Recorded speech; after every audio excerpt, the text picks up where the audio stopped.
মঞ্চে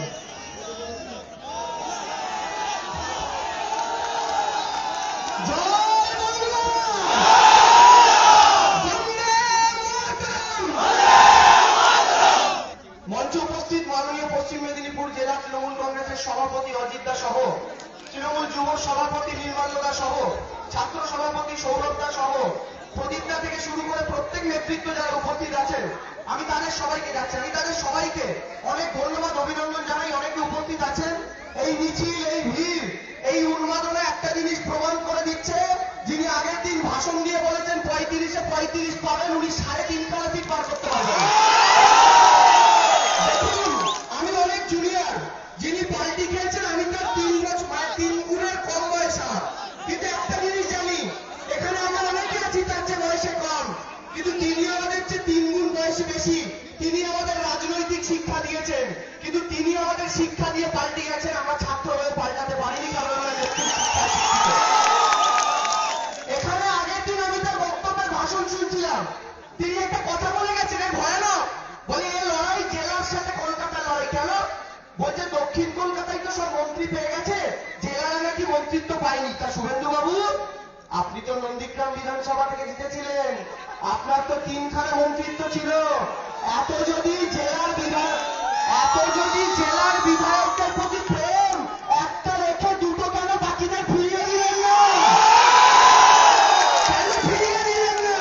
যখন মায়া হয়নি জেলার এমএলএরা মন্ত্রী হয় না, এখন মায়া হয়েছে বিজেপিতে যাওয়ার পর, তাই না? কার পা ছুটছে? অমিত শাহ নিচে মাথা নিচু করে লুটিয়ে পড়েছে। ভাবতে পারেন যে মেদিনীপুর স্বাধীনতা আন্দোলনে দেশকে দিশা দেখিয়েছিল, যে মেদিনীপুর থেকে শুরু করে বাংলা আন্দোলন করেছিল বলে আজকে 2 গুজরাটি ভাই নরেন্দ্র মোদী, অমিত শাহ দেশের শাসন ভোগ করছে, সেই গুজরাটি ভাই যাদের রাজ্য গুজরাট থেকে একজনও স্বাধীনতা সংগ্রাম আসেনি, সেই গুজরাটি ভাইয়ের পায় মেদিনীপুরের স্বাধীনতা আন্দোলনের মাটির একজন মানুষ যখন মাথা নিচু করে মেদিনীপুরটাকে প্রত্যাখ্যান করে, মেদিনীপুরটাকে গ্রহণ করে না, মেদিনীপুরটাকে অ্যাকসেপ্ট করে না। আজকে তৃণমূল করতে নাকি তার লজ্জা হচ্ছে, বলে আমার লজ্জা, আমি 21 বছর তৃণমূল করেছি। শুভেন্দু বাবু, আপনার বাড়িতে আপনার বাবা এখনো তৃণমূল করে, আপনার 2 ভাই তৃণমূল করে। আমার বিশ্বাস আপনার ওই শান্তিকুঞ্জের বাড়িতে আপনি একা বিজেপি, সবাই তৃণমূল। তো আপনার কি লজ্জা আপনার বাড়িতে থাকতে করছে না? বাড়িতে থাকতে লজ্জা করছে না? এই তৃণমূলের থেকে সমস্ত মন্ত্রিত্ব নিয়ে, সরকারের থেকে সমস্ত সুযোগ সুবিধা ভোগ করে আজকে তৃণমূলে থাকতে লজ্জা? বলে পরিবর্তন হয়নি 9 বছরে। পরিবর্তন হয়নি? 2016 সাল থেকে আপনি পরিবহন মন্ত্রী, তার মানে গত 5 বছরে পরিবর্তনে আপনি ব্যর্থ, তাই তো? পরিবহন দপ্তরে, কারণ আপনি তো সরকারের অংশ ছিলেন, আরে বলতে ভাইপো তোলাবাদ। আমি তো প্রথম মঞ্চে অমিত শাহ মঞ্চে দাঁড়িয়ে শুভেন্দু বাবু বলছে ভাইপো তোলাবাদ, আমার খুব খারাপ লাগলো। কারণ অমিত শাহ হচ্ছেন নরেন্দ্র মোদীর ভাই, অমিত শাহের ছেলে হচ্ছে নরেন্দ্র মোদীর ভাইপো জয় শাহ। তার মানে শুভেন্দু বাবু যখন অমিত শাহের সামনে বলছেন দাঁড়িয়ে ভাইপো হাঁটাও, অমিত শাহ মনে মনে শুভেন্দু বাবুকে গালাগালি করছে, কারণ ওর ছেলেকেই হাঁটানোর কথা বলছে। জয় শাহ বিসিসিআই সচিব হয়ে গেছে, তাকে বলছে আরে ভাইপো হাঁটাও। আমরা তো বলেছি সারদা নারদা চক্রান্ত। আজকে যে বিজেপি তার পার্টি অফিসে বসে আপনার ঘুষ খাওয়ার ভিডিও দেখিয়েছিল, সেই বিজেপি নেতাদের পাশে করতে লজ্জা করছে না শুভেন্দু বাবু? লজ্জা লাগছে না? তৃণমূল আপনাকে অসম্মান করেনি, তৃণমূল আপনাকে অপমান করেনি, আপনাকে সম্মান দিয়েছে, আপনাকে স্টিয়ারিং কমিটিতে রেখেছে, আপনাকে কোর কমিটিতে রেখেছে। এখানে দাঁড়ানো প্রত্যেকটা নেতা, এখানে মঞ্চে থাকা প্রত্যেকটা নেতা, তারা আপনাকে নেতা ভাবতো, তারা আপনাকে নেতা মনে করতো। আজকে আপনি বিজেপিতে গেছেন, গিয়ে কি বলছেন? পরিবর্তন হয়নি, তৃণমূল নেত্রী আসবেন, জবাব দেব। এতদিন থাকতে দম বন্ধ হয়ে আসছিল শুভেন্দু বাবু, তাই না? দম বন্ধ হয়ে যদি আসে, তাহলে 3 মাস অরাজনৈতিক প্রোগ্রাম কেন করলেন? যদি দম বন্ধ হয়ে আসে, তাহলে এই যে দলটাকে আপনি ঘৃণা করেন, সেই দলটা সৌগত রায়ের সাথে 3 বার কেন নির্লজ্জের মতো মিটিং এ বসলেন? প্রথম দিনই কেন ছেড়ে গেলেন না? প্রথম দিনই কেন ছেড়ে দিলেন না? কেন 4 মাস ধরে ভূমিকা করলেন? অনুগামীদেরও ঠকালেন, বাংলার মানুষকেও ঠকালেন। অনুগামীরা আপনার পাশে ছিল, আপনার পাশে থেকে যদি আপনার জায়গাটা দলে আরো বড় করা যায় সেই কারণে, কিন্তু তারা ভাবতেও পারেনি আপনি গুজরাটি 2 ভাইয়ের কাছে নিজের মেরুদণ্ডটা বিক্রি করে দিয়েছেন। সত্যি কষ্ট হচ্ছে, আজকে ভাবতে যন্ত্রণা হচ্ছে। এই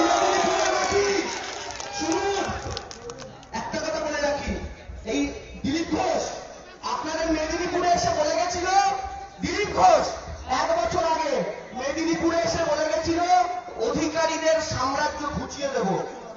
আজকে সেই অধিকারী সাম্রাজ্যের যুব নেতা, তিনি আজকে যিনি অধিকারী সাম্রাজ্য গোটানোর কথা বলেছিলেন, তিনি নিজেকে গুটিয়ে নিয়ে তার পায়ে অঞ্জলি দিয়ে দিয়েছেন। দেখেছেন আপনারা? এই যে পূর্বস্থলী উত্তরে একটা মিটিং হলো, দিলীপ বাবু সিংহাসনে বসে আছেন, তার পাশে একটা 50 টাকার প্লাস্টিকের চেয়ারে শুভেন্দু বাবুকে বসতে দিয়েছে। এই সম্মানের আশাতেই গেছিলেন বিজেপিতে। হ্যাঁ, তৃণমূল কংগ্রেসে এলে অন্তত মন্ত্রীর চেয়ারটায় বসে থাকতেন, দিলীপ ঘোষ বাবুর জুতোর কাছে বসে থাকতে হতো না। শুভেন্দু বাবু দিলীপ ঘোষ বাবুর পায়ের কাছে বসে থাকতে হতো না। আজকে আমাদের কষ্ট হচ্ছে ভেবে, আপনাকে আমরা নেতা মানতাম, আপনি বলছেন না তৃণমূলে থেকে আপনার লজ্জা। আজকে এখানে প্রত্যেকটা মানুষ লজ্জিত যে আপনার নামে একবারও জিন্দাবাদ স্লোগান দিয়েছে। আজকে প্রত্যেকে মনে করছে গঙ্গা জলে কুলকুচি করে আসে এই মুখটায়, যে মুখে আপনার নামে স্লোগান দিয়েছে। বর্তমানের নাই তো বাবা, শুধু কথা কথা বলি, এই কারণে অনেকে সবাই করবে, কিন্তু শুভেন্দু বাবু একটা কথা এখন নতুন খুব বলছেন। বিজেপিতে গেছেন, গেরুয়া তিলক পড়েছেন, গেরুয়া তিলক পরে একটা ভগবানের নামে স্লোগান দিচ্ছে না? একটা ভগবানের নামে স্লোগান দেয় না? এতদিন অসাম্প্রদায়িকতার কথা বলতে এখন দেয়। এখন দেখলেন আপনারা, এই কদিন আগে পেঁয়াজ আলু দাম দিয়ে কিনেছেন, মা কাকিমারা যারা আছেন জানেন সর্ষের তেলের দাম কত বেড়ে গেছে। নরেন্দ্র মোদীর নতুন আইন, এসেন্সিয়াল কমোডিটিজ অ্যাক্টের জন্য জিনিসপত্রের দাম বেড়ে গেছে। এবার আপনি ওই যে ভগবানের নামে স্লোগান এতদিন হনুমান বাহিনী দিত, এখন তার সদস্য উনি ওটা দিচ্ছেন। কিন্তু আমি একটা কথা বলি, বিজেপির নেতারা আপনাদের এখানে এসব স্লোগান দেবে, ভগবানের নামে স্লোগান দিয়ে হিন্দু হিন্দু ভাই ভাই এসব গল্প বলবে। এখন তাদের মধ্যে আবার আরেকজন গিয়ে ঢুকেছে। আপনারা যারা তৃণমূল কংগ্রেস কর্মীরা আছেন, আমার ভাইরা আছেন, একটা জিনিস দেখাচ্ছি, আপনাদের সামনে কেউ এই স্লোগান দিলে আপনারা তাদেরকে উচিত জবাব দেবেন। কিভাবে দেবেন? আপনাদের সামনে স্লোগান দেবে, প্রথমে বলবে ভাই এখানে কিভাবে দিতে হয়। পায়ের জুতোটা খুলবেন, পায়ের জুতোটা খুলে হাত জোর করে বলবেন জয় শ্রীরাম। জুতো পরে ভগবানের নাম নেওয়া যায় না, সেটা জানে না। এরা জুতো পরে জয় শ্রীরাম বলে। আর ছোটবেলায় আমার আগের দিন শুভেন্দু বাবু পায়ে জুতো দিয়ে বলতে জয় শ্রীরাম। আমার ঠাকুমা আমার ছোটবেলায় শিখিয়েছিল, মন্দিরে উঠতে গেলে সিঁড়িতে প্রণাম করে উঠতে হয়, বাসি কাপড়ে ভগবানের নাম নেওয়া যায় না, মাছ মাংসকে ভগবানের নাম নেওয়া যায় না। বিজেপি নেতা কর্মীরা জুতো পরে মদ গিলে গুটখা খেয়ে জয় শ্রীরাম বলে। তার মানে রামের প্রতিরোধের প্রেম নেই, ওরা রামচন্দ্রকে ইভিএম মেশিনে পদ্ম ফুল চাষ করতে কাজে লাগাতে চায়। আর সেই পদ্ম ফুলের বাগানে মমতা ব্যানার্জি এমন সার দিয়েছেন, ওখানে পদ্ম জীবনে ফুটবে না। দাদা চিন্তা করবেন না। এই আমি বলছি, এখানে চ্যালেঞ্জ করছে, আমাদের প্রশান্ত কিশোর চ্যালেঞ্জ করেছে, বিজেপির কোন নেতার ক্ষমতা নেই চ্যালেঞ্জ অ্যাকসেপ্ট করা। আমি আজকে আপনাদের এই মাটিতে দাঁড়িয়ে চ্যালেঞ্জ করছি, পরের দিন বিজেপি নেতারা আসবেন, এখানে যে সাধারণ মানুষেরা আছেন তারা একটু চিৎকার করে বলবেন চ্যালেঞ্জটা অ্যাকসেপ্ট করুন। এটা বাচ্চা ছেলে, একটা 25 বছরের ছেলে চ্যালেঞ্জ করে গেছে। কি যদি বিজেপি, ওরা বলছে 200 আসন পাবে, বাদ দিন, বিজেপি যদি 100 আসন পায়, 199 ক্রস করে, আমরা যারা এখানে আছি প্রত্যেকে আবার মিছিল করবো একটা, কিন্তু দু হাতে কান ধরে মিছিল করবো। আর বিজেপি যদি 200 সিটের 1 সিট কম পায়, শুভেন্দু বাবু থেকে দিলীপ ঘোষ একে অপরের কান ধরে স্টেজে দাঁড়িয়ে মিছিল করবেন। দাঁড়িয়ে আছে, আমরা চ্যালেঞ্জ দিচ্ছি না। প্রশান্ত কিশোর বলেছেন বিজেপি যদি 99 বেশি পায় তিনি তার জায়গা ছেড়ে দেবেন। অমিত শাহ চ্যালেঞ্জ করুক, বিজেপি যদি 200 একটা সিট কম পায় তিনি স্বরাষ্ট্রমন্ত্রী থেকে ইস্তফা দেবেন। করুন, পারেন না, কারণ ওদের বুকে ধক নেই। কেন জানেন? 2016 জোটকে মনে করুন, সূর্যকান্ত মিশ্র, অরিত চৌধুরীরা জোট বেঁধেছিলেন। সূর্যকান্ত বাবু কি বলছিলেন? আমরা 200 পাবো, 200 পাবো, 200 পাবো, মনে আছে? যিনি 200 পাওয়ার কথা বলছিলেন আপনাদের পশ্চিম মেদিনীপুরে নারায়ণগড়ে, তিনি নিজেই হিট উইকেট হয়ে গেছিলেন, তার নিজের উইকেটটাই তিনি ধরে রাখতে পারেননি। আজকে আবার বিজেপি একই কথা বলছে 200 পাবো, 200 পাবো, 200 পাবো। সেদিন ওরা 200 পাওয়ার কথা বলেছিল, মমতা ব্যানার্জি 211 পেয়েছিল। আজকে ওরা 200 পাওয়ার কথা বলছে। বিজেপি স্লোগান দিয়েছিল না 19-এ হাফ 21-এ সাপ। ওরা বললে একটা কথা বলবেন, দাদা তৃণমূল কংগ্রেস কর্মীদের স্লোগান শুনুন, 19-এ 22, 21-এ 222। এটা তৃণমূল কংগ্রেসের নতুন স্লোগান। আমরা করে দেখাবো, আমরা জিতে দেখাবো। এই যে এত মানুষের উৎসাহ দেখছেন একটাই কারণে, জানেন তো? একদিকে দেশের প্রধানমন্ত্রী, দেশের স্বরাষ্ট্রমন্ত্রী, দেশের 19টা রাজ্যের মুখ্যমন্ত্রী, বেইমান গদ্দার জেপি নাড্ডা, লকেট চ্যাটার্জি, রাহুল সিনহা থেকে শুরু করে প্রত্যেক নেতা, ইডি, সিবিআই, সংবাদ মাধ্যম, মিডিয়া, পেপার, সবার উল্টো দিকে একটা 5 ফুট 2 ইঞ্চির 65 বছরের মহিলা, সেই মহিলাটাই জিতবে, সেই মহিলাটাকে আমরা জেতাবো, সেই মহিলাটাকে আমরা জেতাবো। তিনি জিতবেন কারণ তিনি আমাদের প্রতিনিধি, তিনি আমাদের প্রতিনিধি হয়ে ওই নবান্নের 14 তলায় বসেছেন। তাই গ্রামের ছেলেটার পায়ের জুতো থেকে গ্রামের মেয়েটার বিয়ের জন্য কন্যাশ্রীর টাকা কিংবা রূপশ্রী 25,000 টাকা তিনি দিতে পারেন, অন্য কেউ দিতে পারেন না। আর যারা বিজেপিতে গেছেন এখন কি বলছে, বলে অর্থনীতি, দেশের অর্থনীতিকে বাঁচাতে হলে রাজ্যটাকে মোদিজির হাতে তুলে দিতে হবে। কেন রে ভাই? আমাদের অভিষেকটা আগের দিন বলেছে, বলে পশ্চিমবঙ্গের মানুষ আলু পটল না পেঁয়াজ মোদিজির হাতে তুলে দেবে, হাতে তুলে দেওয়া, হাতে তুলে দেওয়া জিনিস বাংলার মানুষ। আর কোন কি জন্য? বলে দেশে বাংলার অর্থনীতিকে বাঁচানোর জন্য। কি অদ্ভুত কথা! যাদের সরকার গত 6 বছরে দেশের অর্থনীতির পিন্ডি চটকে সাধ্য গড়ায় গিয়ে করে এসছে, তারা বলছে বাংলার অর্থনীতি তাদের পায়। এখানে যত দোকানদারেরা আছেন দাদা ভাইরা, নোটবন্দি থেকে শুরু করে সেই যে তাদের ব্যবসা মারা গেছে, জিজ্ঞাসা করুন তো মেরুদণ্ড সোজা করে দাঁড়াতে পেরেছেন কিনা। জিএসটি, কোভিডের লকডাউন ঘোষণা করলে ভুলভাল সময়, তখনও সব ভালো ছিল। আজকে বলছেন মোদিজির পায়ে তুলে দিতে হবে। খুব ভালো কথা, আমরা এই চ্যালেঞ্জটা গ্রহণ করেছি দাদা। আপনার মিছিলে টাকা দিয়ে, পয়সা দিয়ে, চপ মুড়ি বেগুনির লোক দেখিয়ে বাইরে থেকে, অন্যান্য জেলা থেকে, আসানসোল থেকে, রানীগঞ্জ থেকে লোক আনতে হয়। অজিত বাবুরা যেটা বলছিলেন, শুধু দাঁতনের সভাতেই এই ভিড় হয়, এটা তৃণমূল কংগ্রেস আর বিজেপির মধ্যে তফাৎ। অমিত শাহ বোলপুরে র্যালি করে গেছিলেন, গোটা রাজ্য থেকে লোক নিয়ে গেছেন। আর আপনারা দেখতে পাবেন মমতা ব্যানার্জি র্যালি করবেন, কালকে মমতা ব্যানার্জি র্যালি করবেন, ওই র্যালিতে দেখবেন শুধু বোলপুরের লোকেরই কি পরিমাণ ভিড় হয়। এখন সমস্যাটা কি জানেন তো, আমাদের নিজেদের পার্টির মধ্যেও সমীক্ষা হয়, আমাদের পার্টির নিজস্ব সমীক্ষা হয়, বিজেপির পার্টিরও নিজস্ব সমীক্ষা হয়।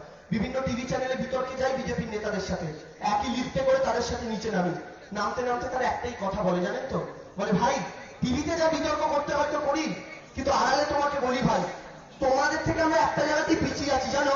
আমি বলি কোন জায়গা? বলে তোমাদের কাছে একটা মমতা ব্যানার্জি আছে যেটা আমাদের কারোর কাছে নেই। তোমাদের কাছে মমতা ব্যানার্জি আছে যেটা আমাদের কাছে নেই।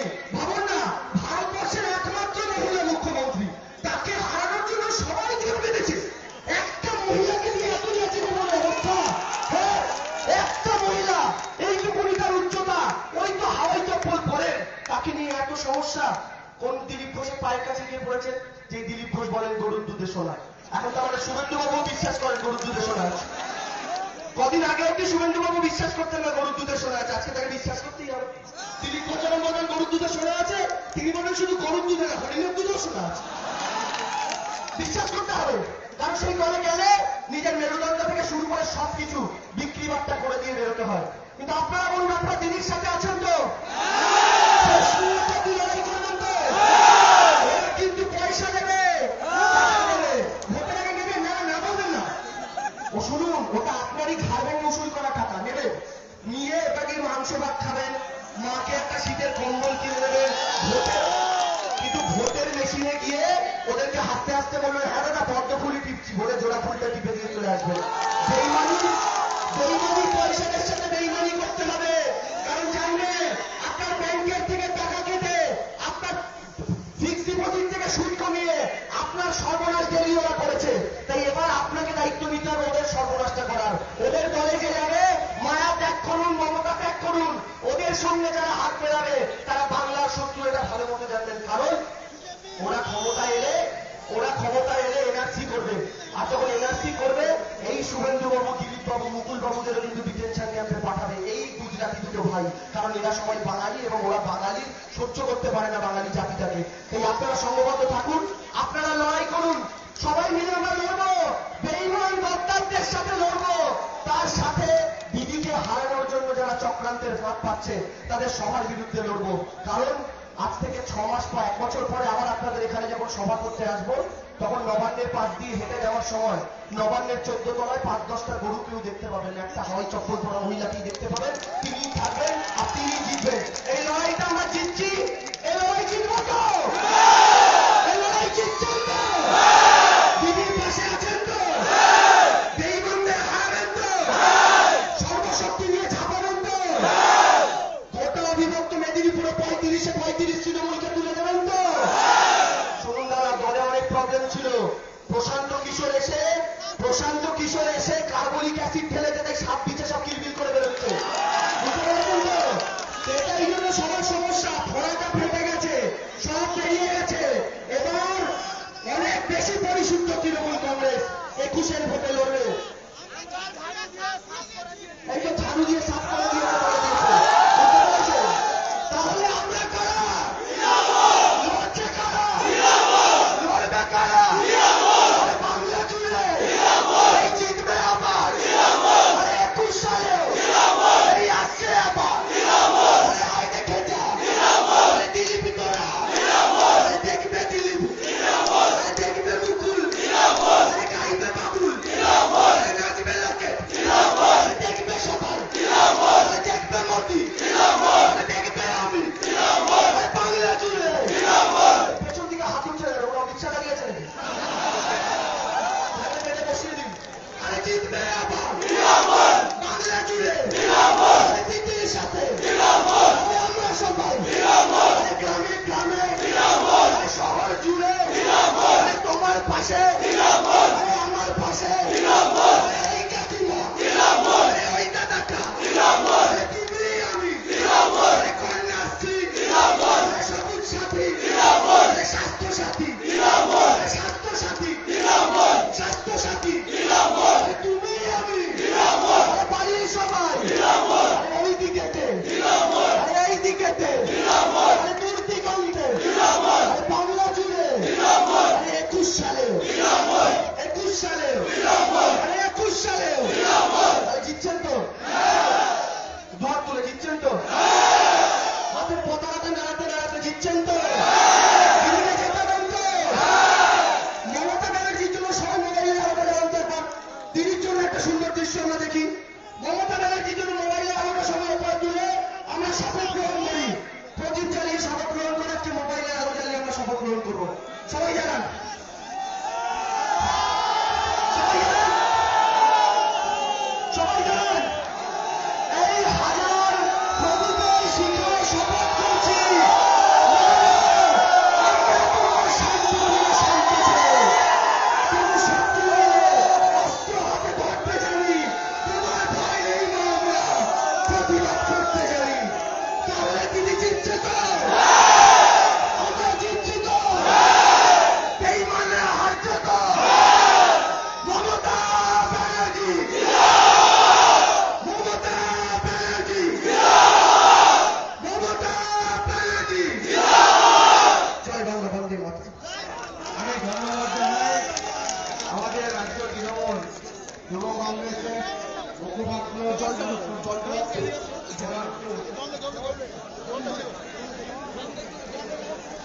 দেবাংশু ভট্টাচার্যকে মূল্যবান বক্তব্য